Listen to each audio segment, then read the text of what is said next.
Okay guys, welcome back to my channel. For today's video, ituturo ko sa inyo yung tinatawag kong backdoor, no? Ito nga, yung sinasabi kong backdoor. Hindi na tayo dadaan doon sa may McDonald's, sa may Siesta, sa may SM Tarlac, doon sa may hotel, sa may Sogo Hotel. Hindi na tayo dadaan doon. So paglabas natin, malapit na tayo doon sa may Luisita.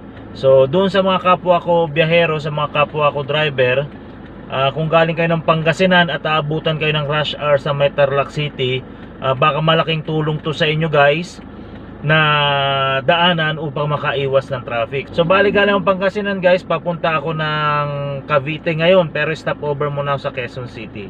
So tara guys, ituro ko sa inyo ang daan na tinatawag kong backdoor via Camp Macabulos.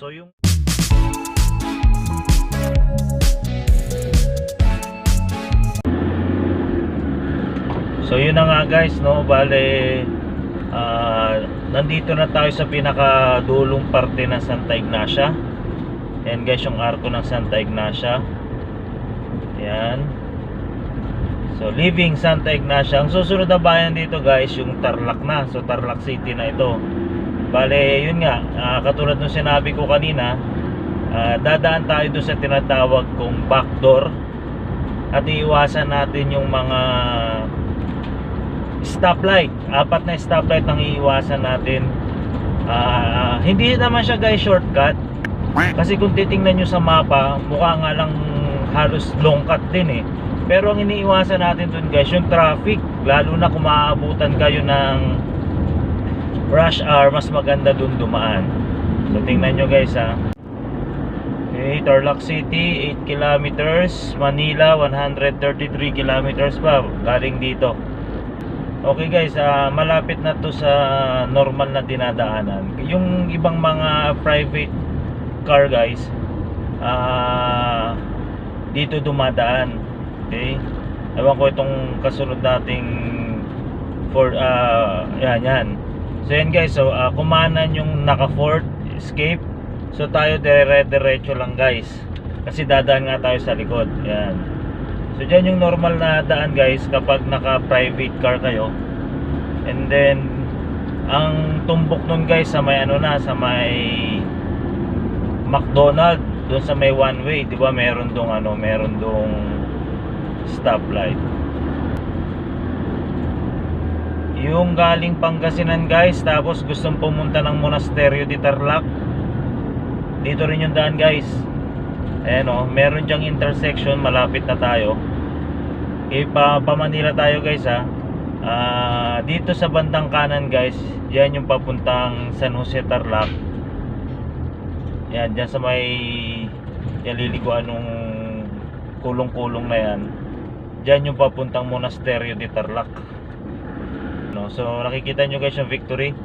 Ayan, dito ang daanan ng mga provincial buses.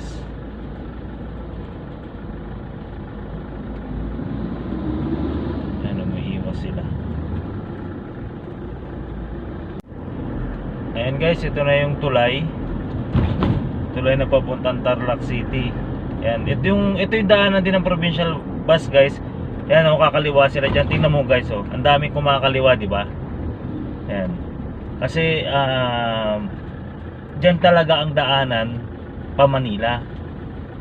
Ayan, so pansinin mo yan, kung rush hour, lahat sila dyan nagkumpulan sa may McDonald's. Pero tayo dire-diretso lang guys, huwag kayong lilikuron.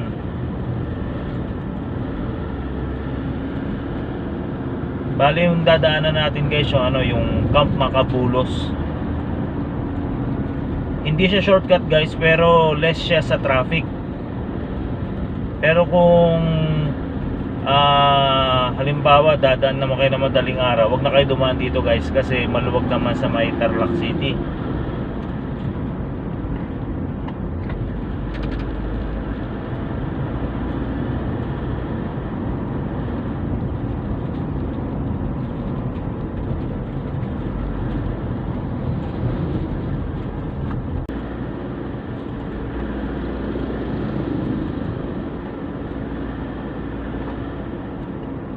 So yan guys, meron na namang intersection guys. So yan city proper yung pakaliwa. Yan, so dito tayo dadaan guys sa kanan, yung Camp Macabulos Provincial Hospital, no? So dito yung Provincial Hospital ng Tarlac at saka yung Mount Macabulos. Ay, hindi Mount, Camp Macabulos Drive. Ito ang tinatawag. Okay? Yan. So likod na dito pa rin tayo sa likod. Backdoor pa rin to, guys. Yan, yung pinaglikuan ng sasakyan na yon, yan, oh. Bandang kanan, yan yung sa may motor na yan. Diyan yung daan papuntang Provincial Hospital ng Tarlac City. Pero tayo, guys, dire-diretso pa. Itong tinadaanan natin, guys, tandaan nyo, hindi na tayo dadaan ng Siesta, ng SM Tarlac, ng Sogo Hotel. At paglabas natin dito, guys, ang tumbok natin dito yung Wilcon Depot. Okay, malapit na yun sa may siguro mga 2 to 3 kilometers, ano na yun, Luisita na. Okay, so tingnan nyo lang to, guys, sundan nyo lang itong dinadaanan natin.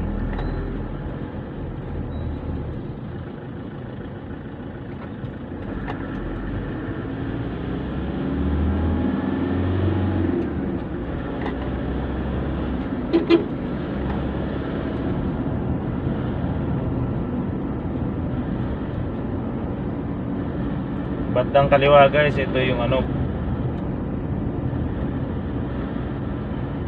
Provincial Office. Yan, Tarlac Police Provincial Office, bandang kaliwa. Yan. So dire-diretso lang pa rin tayo, guys.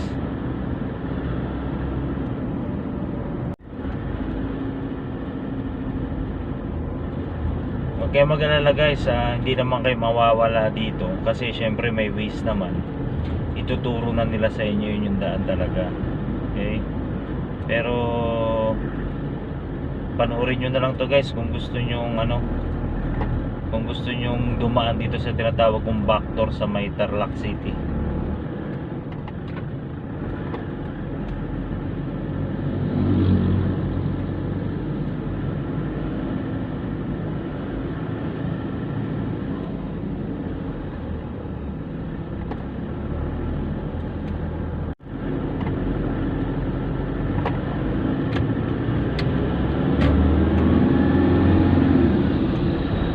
Okay, guys, yan, guys, yung dire-diretsong daan na yan, sa likod na ng kampo yan sa may Tarlac City. Ayan, so kakaliwa tayo ngayon, guys. So tandaan nyo tong Fiesta Community San Rafael.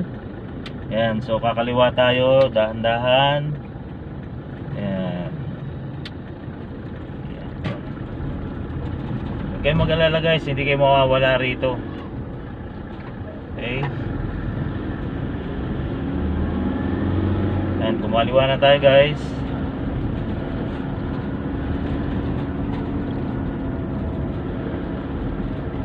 Tingnan nyo yung paligid, guys. Madalang yung mga sasakyan. Mas maganda sana rito, guys, kung itong mga nakapark na to wala rito sa gilid, mas mabilis ang biyahe. And then sharp curve, no? Pakanan. Sharp curve ng pakanan. Yan.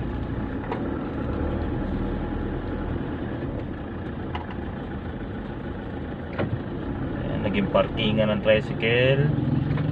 And then sharp curve ng pakaliwa. Ayan, sundan nyo lang yan, guys. Ayan, dire-diretso na yan. Ayan, oh.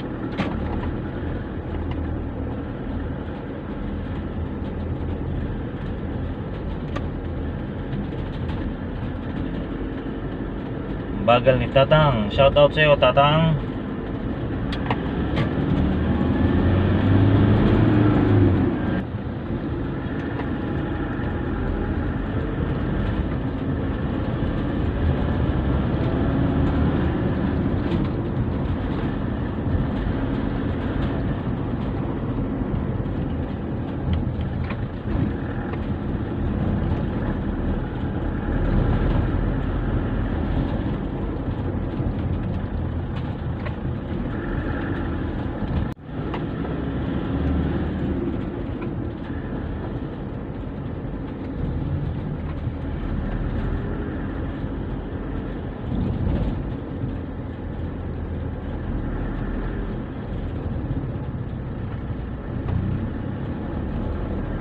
Ayan ulit, guys, sharp curve tayo ng pakanan ulit. Sharp curve ng pakanan. And then pakaliwa. And then boom! Ayan na guys, yung provincial, yung MacArthur Highway dito sa may Tarlac City. Bali ang tumbok natin ito, Wilcon Depot at saka yung Petron. Okay, so ulitin ko guys, hindi po ito shortcut. Okay, so hindi siya shortcut from Pangasinan to Manila. Umiwas lang tayo sa 4 na stoplight. Okay, at hindi na rin tayo dumaan sa may SM Tarlac City. Hindi siya shortcut guys, pero mas mabilis siya kapag doon dadaan, lalo na kapag rush hour. Okay, ngayon naman guys, ituturo ko sa inyo kung saan ang pinakamurang bilihan ng gasolina at diesel dito sa Tarlac.